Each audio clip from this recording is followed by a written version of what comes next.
students, welcome to your chemistry classroom, my YouTube channel Learn Chemi।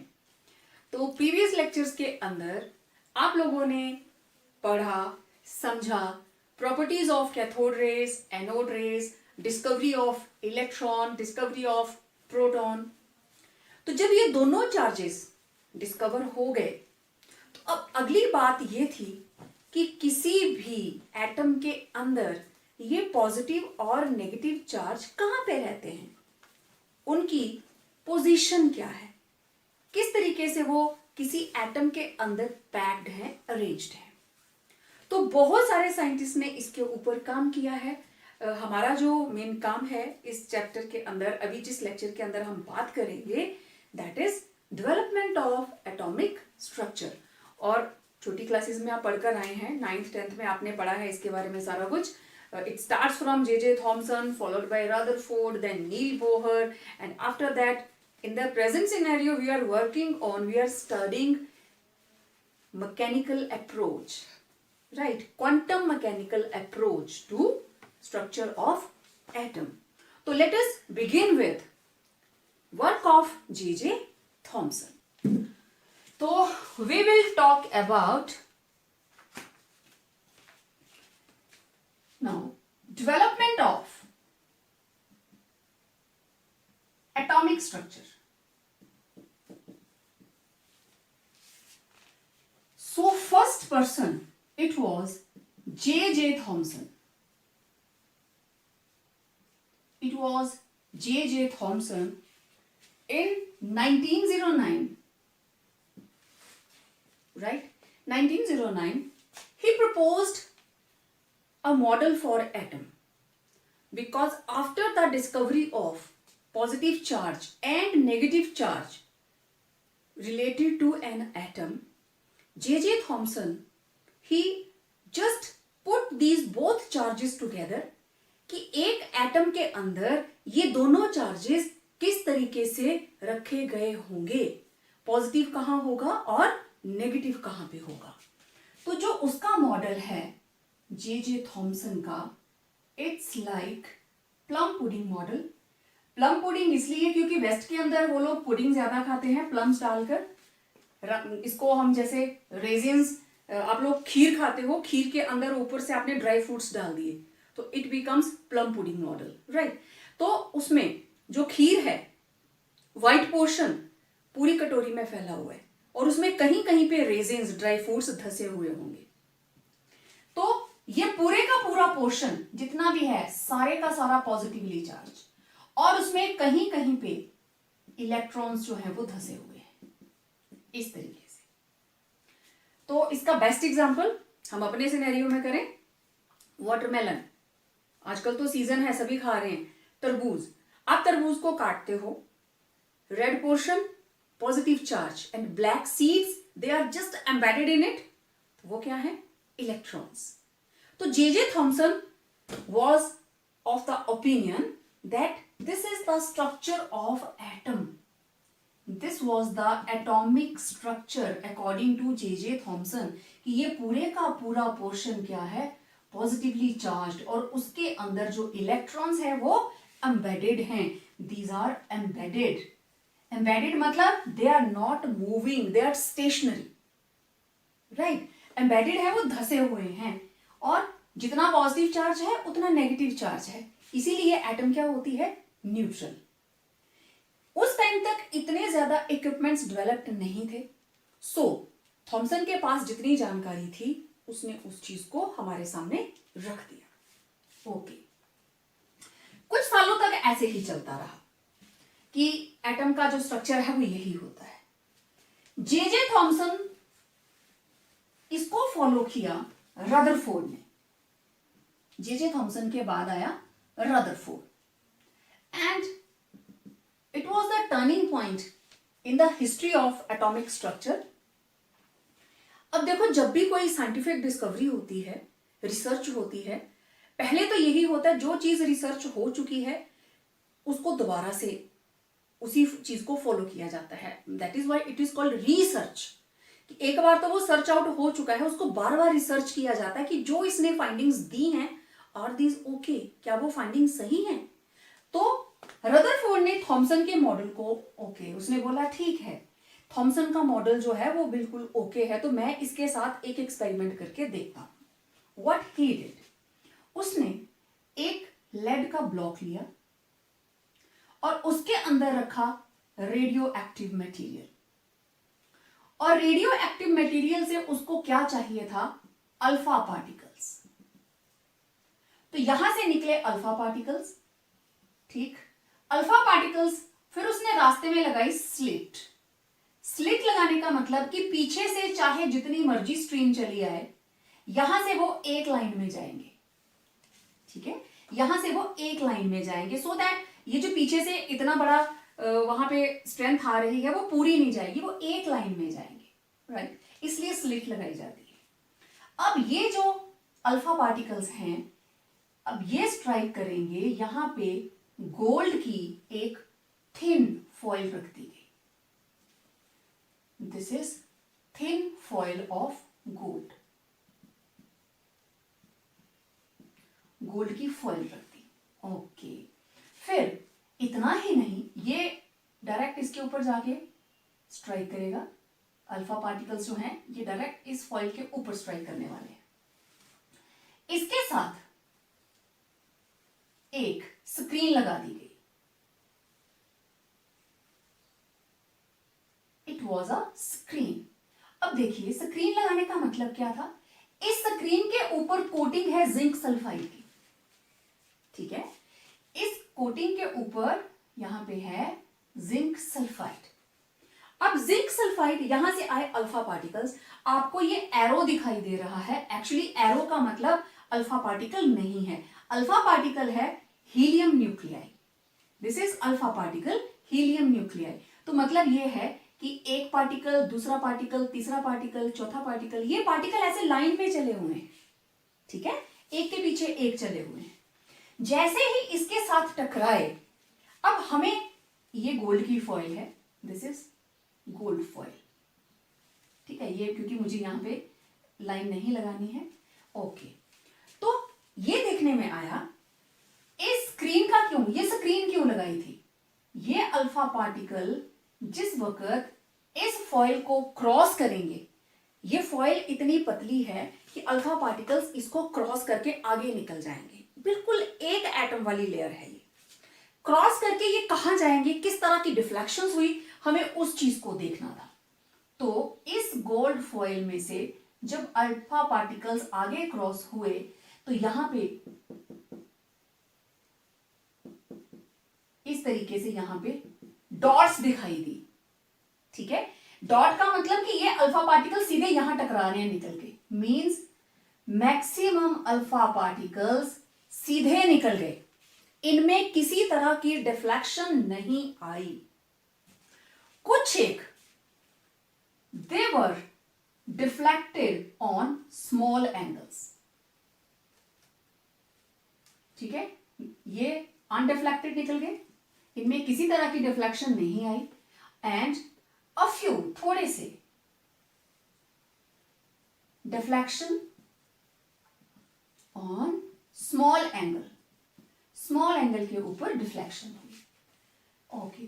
बहुत ही कम थे जिनके ऊपर लार्ज डिफ्लेक्शंस थी, और कोई 1 in 20,000 it was rebound back, कि इससे टकराया और बिल्कुल रिबाउंड बैक हो गया, टकराया और बिल्कुल रिबाउंड बैक हो गया। इट वॉज द ऑब्जर्वेशन, ये जो रिबाउंड बैक हुआ, it was 1 in about 20,000 alpha particles में से कोई एक था जो इस फॉइल को टकराया और वापस जंप कर गया। अब रदरफोर्ड ने थॉमसन का स्ट्रक्चर देखा हुआ था, लेकिन ये जो ऑब्जर्वेशंस आई, ये कहीं पे भी थॉमसन के मॉडल के साथ मैच कर ही नहीं रही थी। अगर एटम का स्ट्रक्चर थॉमसन की तरह होता, लेट्स सी व्हाट हैपेंड, अगर ऐसा होता तो ये रहा थॉमसन का मॉडल, ये सारे का सारा पोर्शन क्या है, पॉजिटिव, और ये इलेक्ट्रॉन इलेक्ट्रॉन इलेक्ट्रॉन इलेक्ट्रॉन। अब यहां से आ रहा है अल्फा पार्टिकल, अल्फा पार्टिकल के ऊपर चार्ज क्या है, पॉजिटिव। तो जैसे ही वो इसको क्रॉस करेगा, इसके अंदर कौन सा चार्ज है, पॉजिटिव, तो ये हल्की सी डिफ्लेक्शन दिखाएगा। जैसे ही नेक्स्ट वाला आया, हल्की सी डिफ्लेक्शन, जैसे ही आया हल्की सी डिफ्लेक्शन, कोई इधर को जाएगा, कोई इधर को जाएगा, कोई इधर को जाएगा, तो थोड़ी थोड़ी डिफ्लेक्शन इस तरीके से, ये ऐसे आना चाहिए था। आप इस चीज को अंडरस्टैंड कर सकते हैं, ये पूरा पोर्शन पॉजिटिव है, इधर से पॉजिटिव एंटर किया, जैसे ही पहुंचेगा वो इसको डिफ्लेक्शन दे देगा, रिपेल करेगा ना, वो इसको डिफ्लेक्शन दे देगा। इसका मतलब ये हुआ, ऐसा तो हुआ ही नहीं कि सारे सीधे निकल गए, small angle, large angle and even bounce back, ऐसा तो हुआ ही नहीं। तो क्या हुआ होगा? अब क्योंकि ये ऐसे नहीं आया, थॉमसन के मॉडल को ये बिल्कुल भी सपोर्ट नहीं कर रहा। ओके, ये बहुत सारे, अब इसकी ऑब्जर्वेशंस क्या आई कि बहुत सारे सीधे निकल गए, many alpha particles, they were crossed undeflected. It means maximum space in an atom is empty, as alpha particles, as most of the alpha particles passed undeflected. एक बात.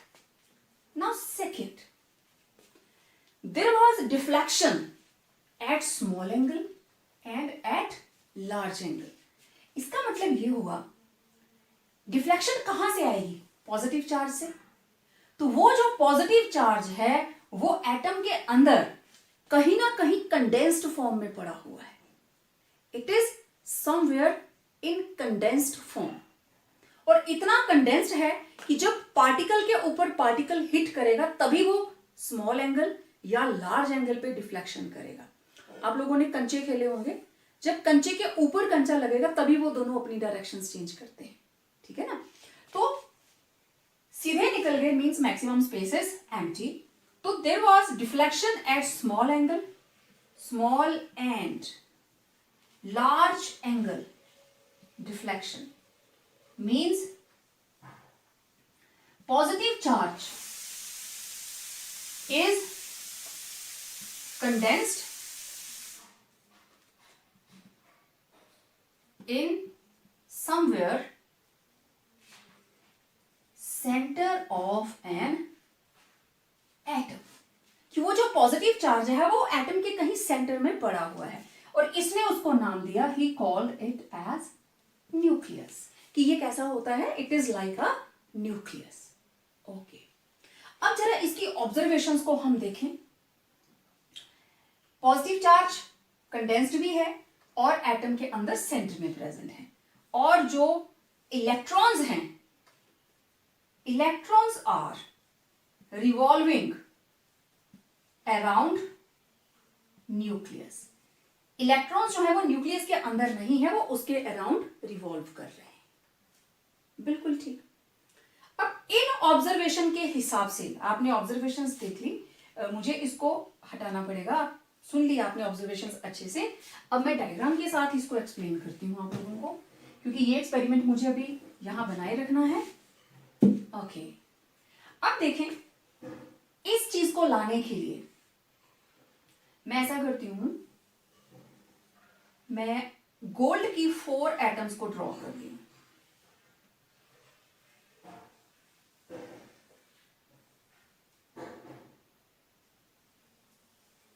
ठीक है। These are the 4 atoms of gold, और centre में क्या है, exactly nucleus. ये रहा न्यूक्लियस। अब देखिए अल्फा पार्टिकल्स,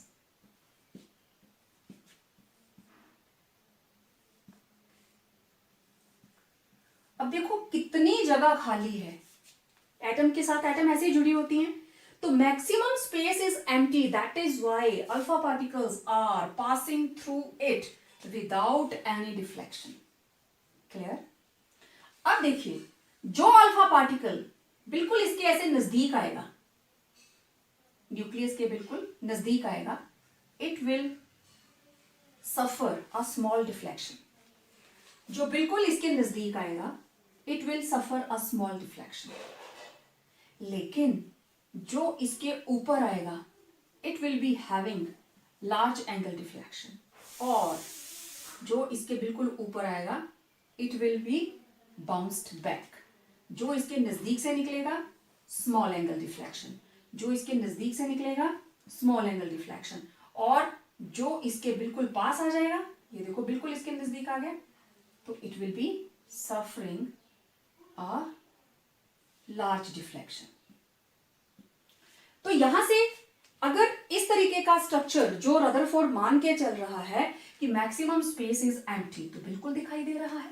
आप इसको एक एटम के साथ भी अगर करके देखेंगे ना, ये सेंटर में न्यूक्लियस और ये रही एटम, तो देखिए मैक्सिमम स्पेस खाली है, सीधे निकल गए। जो इसके नजदीक आया वो स्मॉल एंगल, जो इसके नजदीक आया वो स्मॉल एंगल, जो इसके बिल्कुल ऊपर आ गया लार्ज एंगल, जो और भी ऊपर आ गया बिल्कुल सेंटर पे it may be bounced back. तो इस तरीके से ये वाला रहा अनडिफ्लेक्टेड के लिए, ये वाला रहा स्मॉल एंगल, ये वाला रहा large angle, and this is rebounded. आप लोग कैरम बोर्ड खेलते हो ना, रिबाउंड मारते हैं, बिल्कुल ऐसे ही टक किया और वापस रीबाउंडेड और बाउंस्ड बैक। अब इस तरीके से जे थॉमसन का जो मॉडल था इट वॉज नॉट एक्सेप्टेड, ये फेल हो गया।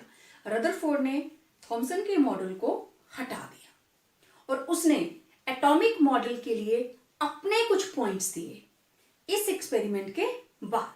तो अब हम देखते हैं after the scattering experiment carried out by Rutherford, he came out with a generalization in year 1911. 1911, he came out with these generalizations that atom consists of two parts. दो part हैं एटम के, एक है nucleus and the other is, this is nucleus, this is whole atom, this is nucleus and this is extra nuclear portion. Atom के दो parts हैं, nucleus it is in the centre and extra nuclear portion. Okay, nucleus is present in the centre of atom which is massive. इस nucleus का mass है and it is having positive charge. Nucleus is positively charged. अब देखिए इस nucleus का जो size है it is in the range of 10⁻⁵ metre. Means 1 metre के नीचे आप 10⁻⁵ जीरोस लगा दीजिए 1 मीटर के नीचे, तो सोचो कितना छोटा मास होगा।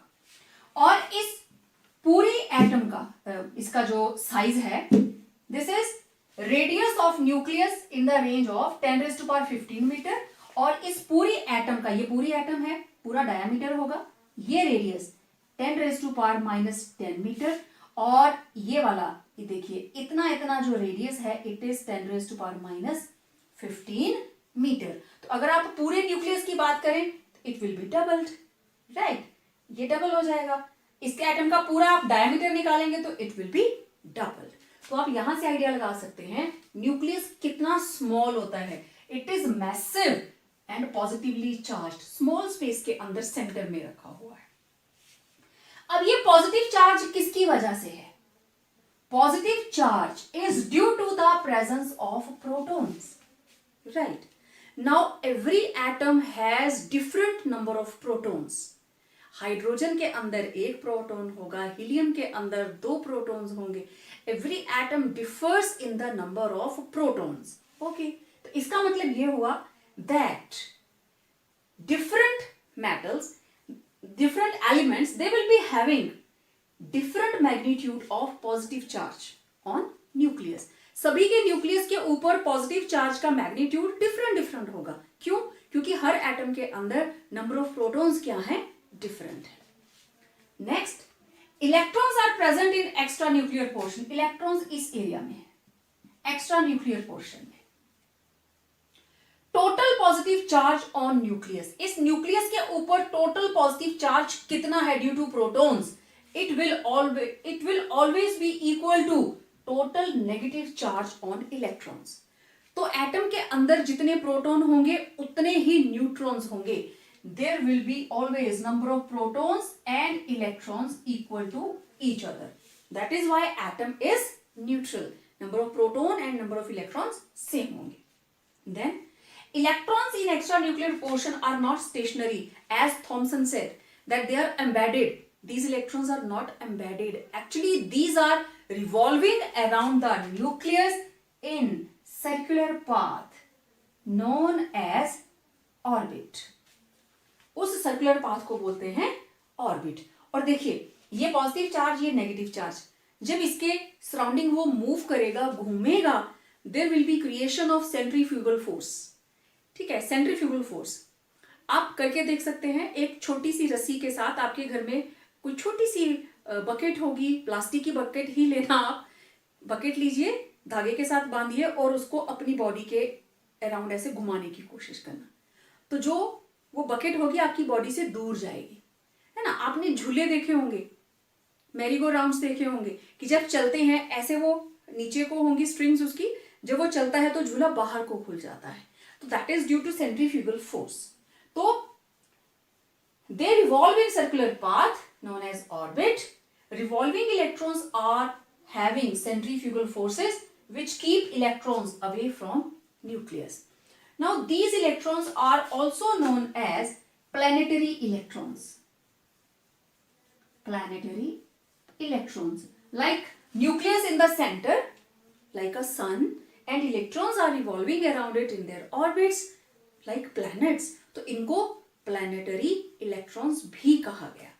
तो ये थे main points Rutherford nuclear model of an atom.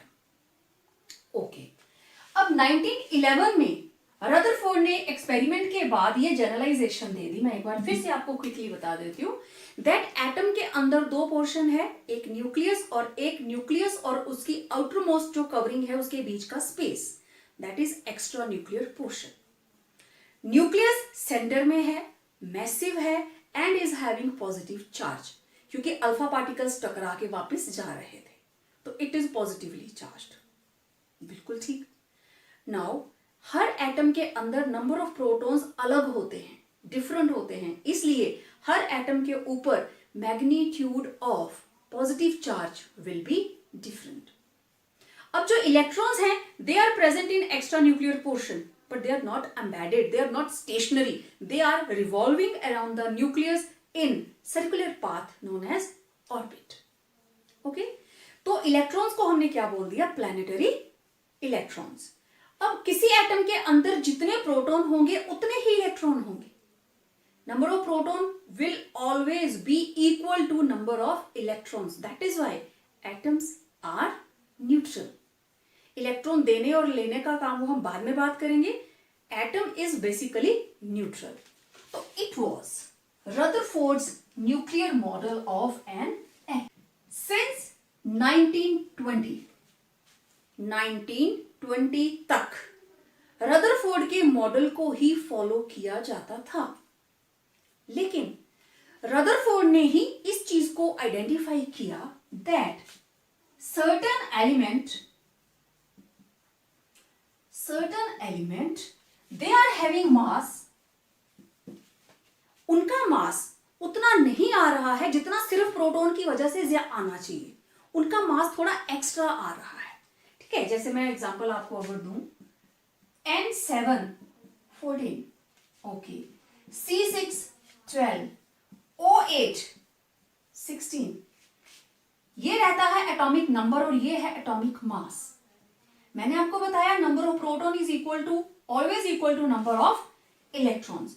तो ये जो एटॉमिक नंबर है it is equal to always number of protons. कुछ बच्चे क्या करते हैं, atomic number means number of electrons.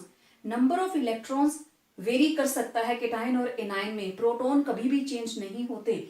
हाँ, कोई न्यूट्रल एटम होगी तो number of protons will be equal to number of electrons. इसके बारे में हम नेक्स्ट लेक्चर में बात करेंगे. तो इसका एटॉमिक मास कितना हुआ, 16. तो मास किसकी वजह से होता है, रदरफोर्ड तो यही मान के चल रहा था ना, मास किसकी वजह से, due to number of protons. तो इसका मतलब ऑक्सीजन के अंदर प्रोटॉन कितने हैं? 16। लेकिन हम तो ये मान के चल रहे हैं कि ये नंबर ऑफ इलेक्ट्रॉन और नंबर ऑफ प्रोटॉन सेम होने चाहिए, atomic number means number of protons. लेकिन ये मास है, मास अब 8 इलेक्ट्रॉन्स भी हैं, ठीक है, ये एटॉमिक नंबर को रिप्रेजेंट कर रहा है। और मास के अंदर कौन होना चाहिए? न्यूक्लियस के अंदर जो चीजें हैं पॉजिटिव वही आनी चाहिए, लेकिन यहां तो 16 आ रहा है। तो एटॉमिक नंबर प्रोटॉन और इलेक्ट्रॉन तो हो गए 8, ये 16 कैसे आया? इसमें जो 8 एक्स्ट्रा है वो क्या है? तो रदरफोर्ड को जब आगे आगे डिस्कवरीज होती रही, सिर्फ एक हाइड्रोजन ऐसा था 1H1 जिसमें प्रोटॉन भी एक और इलेक्ट्रॉन भी एक। ये रहा एक नंबर का question, number of proton equal to number of electron. Hydrogen ही, सिर्फ हाइड्रोजन ही इस चीज को फॉलो करती है जिसमें प्रोटॉन और इलेक्ट्रॉन बराबर है। लेकिन बहुत सी, मैक्सिमम सभी एटम्स आपने देखा होगा, मैग्नीशियम 12, 24, अरे जब मास नंबर में सिर्फ प्रोटॉन होते हैं, रदरफोर्ड ने तो यही बोला कि पॉजिटिव चार्ज इसकी वजह से होता है और पॉजिटिव चार्ज हमेशा नेगेटिव चार्ज के बराबर होता है। लेकिन यहां तो मास नंबर बहुत ज्यादा आ रहा है, it is coming nearly double. तो देयर इज सम अनदर सब एटॉमिक पार्टिकल, कोई ना कोई पार्टिकल तो वहां पे है। और आप अंदाजा लगाइए 1920 में रदरफोर्ड ने इसके बारे में बात जरूर की, there is certainly one more particle there. तो रदरफोर्ड का ही आप कहें कि फॉलोअर, उसी का एक student, it was James Chadwick. अब अगला काम चैडविक ने किया,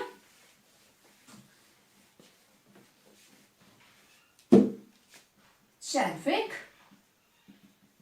in 1932 he carried out certain experiments, bombardment on a thin layer of some metal, and came out with a generalization that there is one subatomic particle which is having no electrical charge but it is as massive as one hydrogen atom.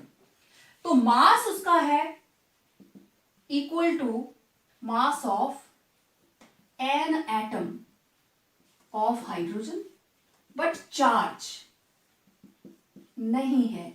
तो उसको इसने नाम दिया, क्योंकि charge नहीं था, he called it neutron. अब neutron का मास 1 इक्वल टू हाइड्रोजन एटम और चार्ज नो चार्ज। तो फिर न्यूट्रॉन क्या है? Neutron is a fundamental subatomic particle having one unit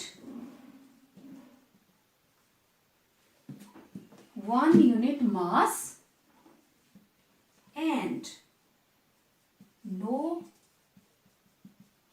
electrical charge. अब अगर हम इसके मास की बात करें, हाइड्रोजन के मास की हम बात करें 1 यूनिट, तो it is 1.67 into 10⁻⁻24 grams. Kilograms में करेंगे तो it will come out to be -27 kilograms. तो ये आ गया हमारे पास न्यूट्रॉन। न्यूट्रॉन के बारे में हमारे पास जानकारी आ गई।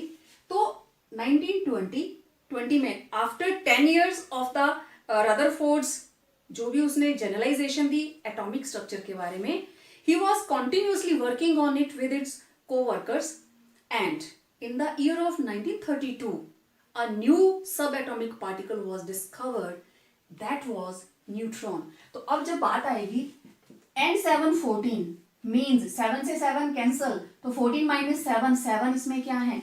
न्यूट्रॉन्स। तो न्यूट्रॉन ने सिर्फ मास को बढ़ाया, एटम के इलेक्ट्रिकल चार्ज के ऊपर उसने कोई भी इम्पैक्ट नहीं दिया, राइट। अब आप लोगों के लिए होम असाइनमेंट वीडियो में ही दूंगी मैं, ये चीज आपने देख ली, ठीक है। अभी हम देखते हैं आपका घर का काम क्या रहेगा। आपको लिखना है इधर मैं लिखूंगी पार्टिकल, इलेक्ट्रॉन, प्रोटॉन, न्यूट्रॉन। फिर आपको लिखना है इसका मास यहां लिखिए इलेक्ट्रॉन का, प्रोटॉन का, न्यूट्रॉन का।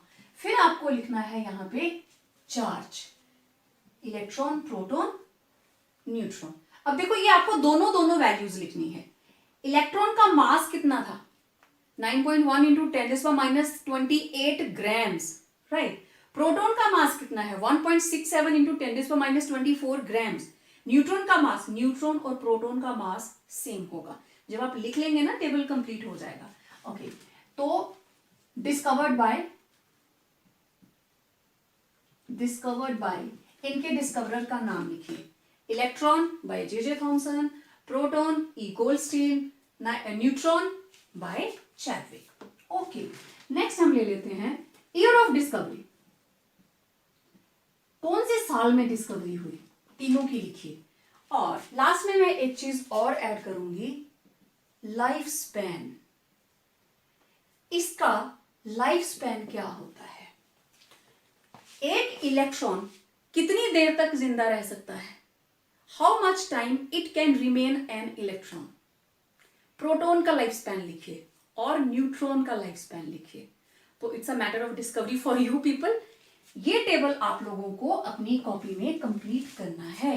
इसके अलावा अगर आपको कुछ और लगता है कि हमें ये भी ऐड करना चाहिए, अब जैसे चार्ज आप लिखोगे 10⁻19 वाली वैल्यू, साथ में लिखोगे -1 क्योंकि 1 यूनिट है। प्रोटॉन का रहेगा +1 और इसका क्या रहेगा 0। तो आप देखिए 3, 3, 9, 6, 9, 12, 15, 18 1 मार्क क्वेश्चंस तैयार हो जाते हैं इतनी सी जगह से। तो थोड़ा ध्यान से इस चीज को आप लोग फॉलो करेंगे। ओके, तो इसको कंप्लीट करके आपने मेरे को वापस भेजना है। तो अब एटम को रिप्रेजेंट करना बहुत ही आसान हो गया। अब हम एटम को रिप्रेजेंट करेंगे, एनी एटम, यहां पे हम लिखेंगे एटॉमिक नंबर और यहां पे लिखा होता है एटॉमिक मास। ठीक है, जैसे लेट इट बी C612, तो इसका atomic number 6 and atomic mass वो क्या रहेगा 12।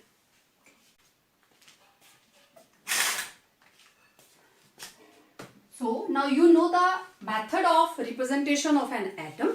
Okay, any atom, इधर रहता है एटॉमिक नंबर और यहां रहता है mass number. Okay, now what are isotopes, isobars and isotones. Isotopes and isobars के बारे में हम पहले बात कर चुके हैं। अब हम एक बार से इनको रिवाइज कर लेते हैं। Isotopes, these are atoms of same element having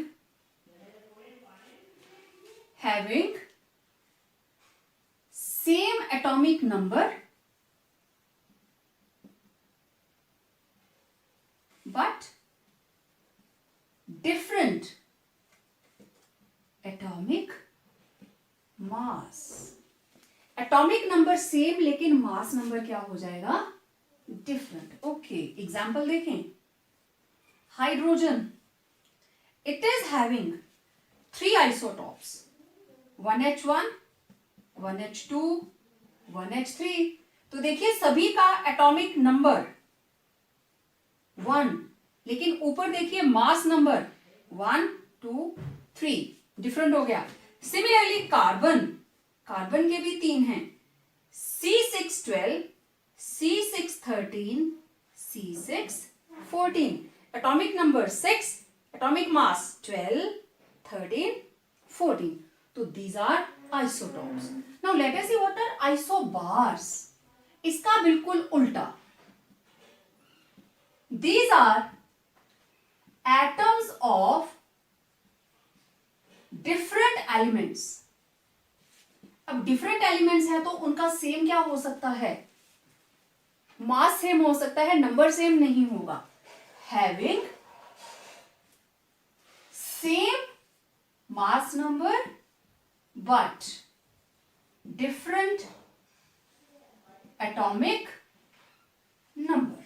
इधर था same atomic number but different atomic mass, लेकिन यहां पे क्या होगा, same atomic number, same mass number, atomic mass number but different atomic number. Atomic mass same, number different. Okay, for example, argon 1840, calcium 2040. अब देखिए इनका एटॉमिक नंबर डिफरेंट लेकिन mass number same, तो दीज आर isobars.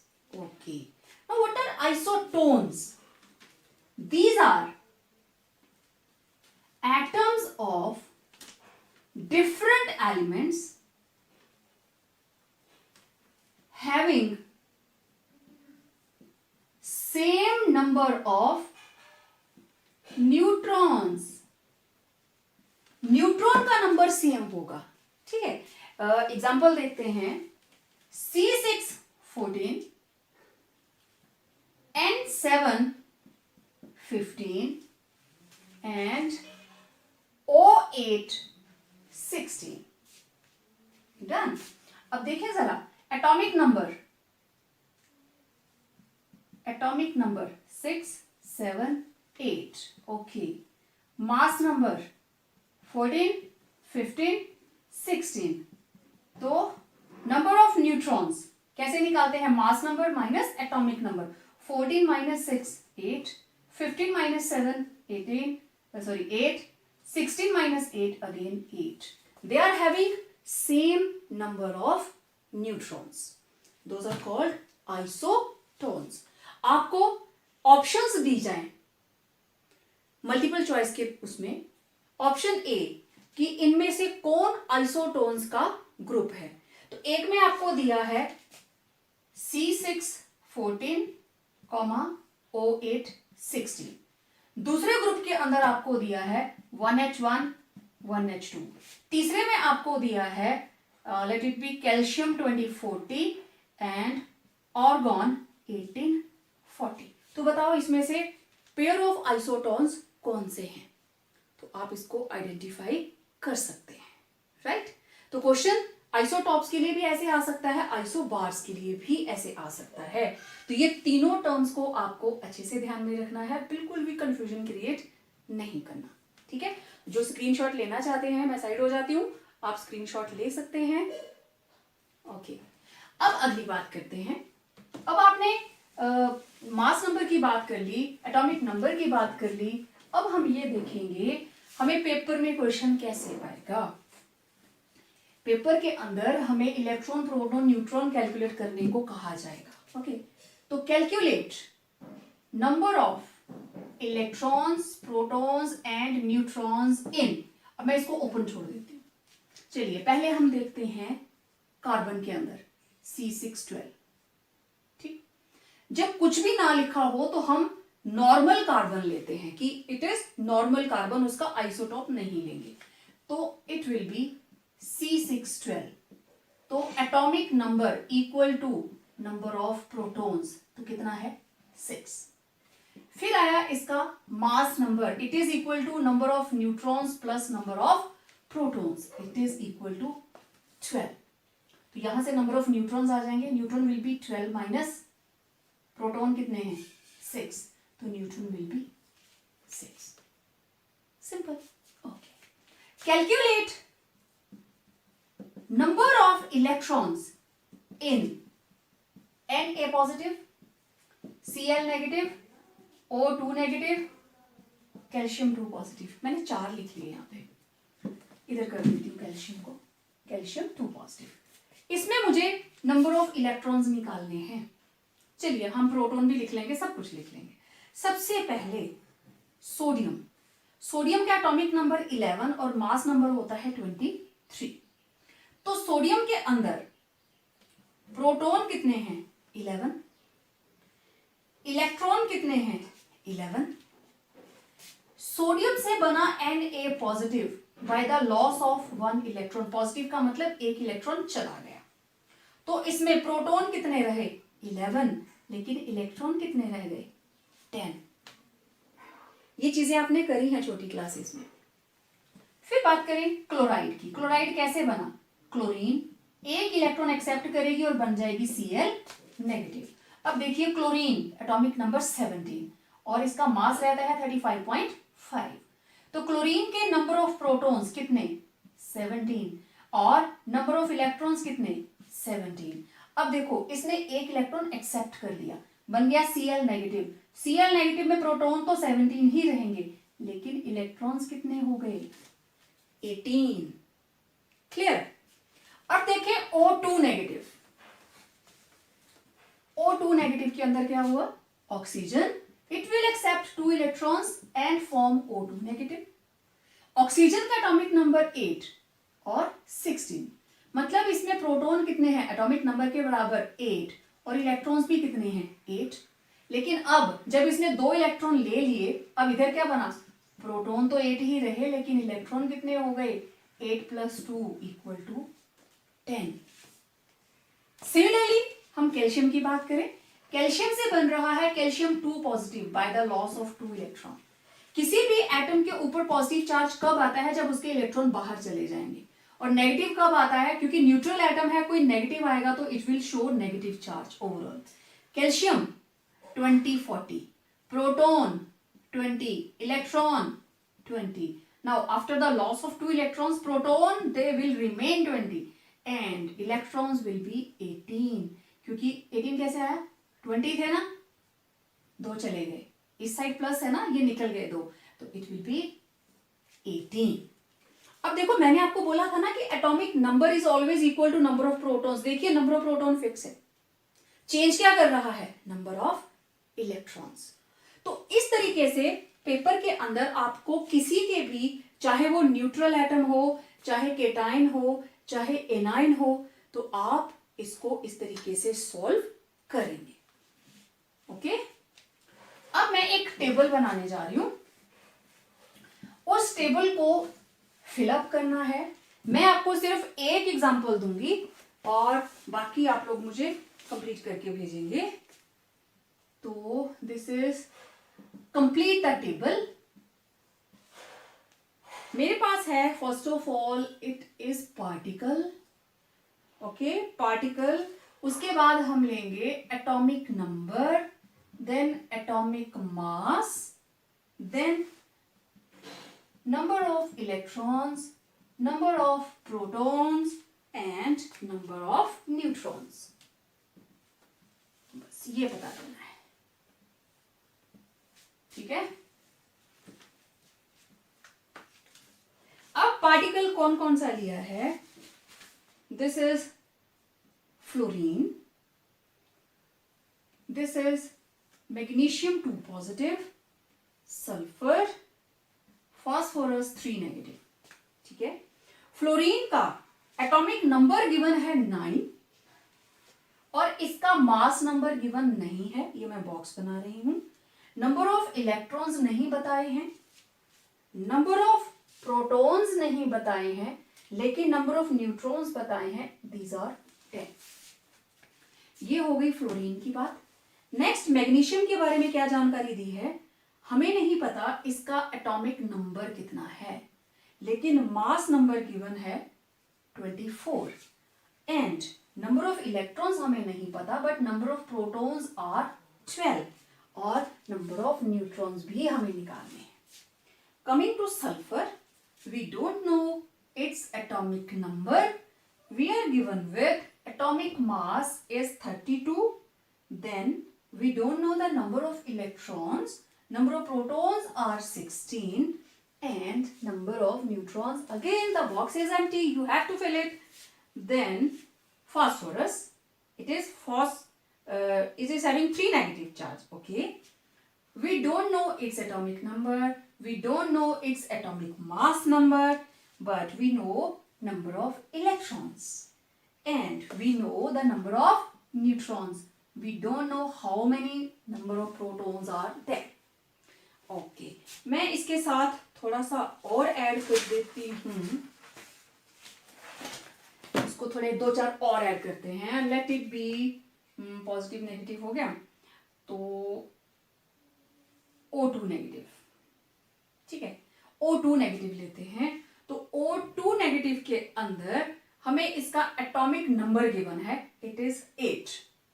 मुझे नहीं पता इसका mass number क्या है, ठीक है, मुझे नहीं पता इसके नंबर ऑफ इलेक्ट्रॉन्स कितने हैं. I don't know how many protons are there, but I know number of neutrons. Number of neutrons are 8. आपको इसको कंप्लीट करना है. Okay, then let it be K positive. ठीक है, पोटेशियम का एटॉमिक नंबर मुझे नहीं पता, लेकिन मुझे इसका मास नंबर पता है, that is 39. I don't know how many electrons are there, but I know how many protons are there, these are 19. और आपको निकालने हैं नंबर ऑफ न्यूट्रॉन्स. चलें एक और ऐड करें,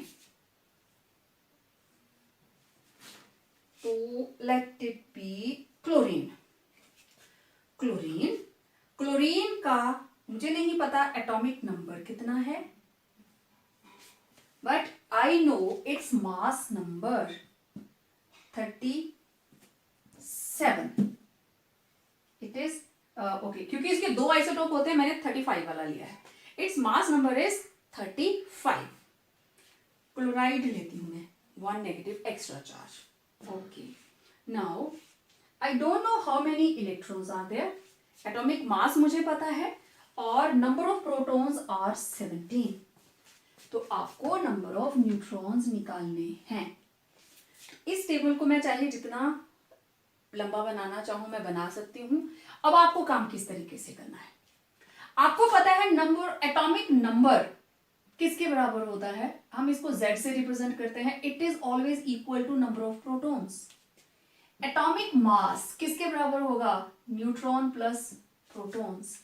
नंबर ऑफ इलेक्ट्रॉन्स, ठीक है, number of protons it will be equal to atomic number. ये आपके हिंट के लिए लिख रही हूं मैं. और नंबर ऑफ न्यूट्रॉन्स किसके बराबर आते हैं अभी, it will B mass number minus atomic number. Right, okay, मैं एक ये वाला सॉल्व करूंगी और एक ये वाला सॉल्व करूंगी, बाकी आपने खुद मुझे कंप्लीट करके भेजना. इसका एटॉमिक नंबर है 9.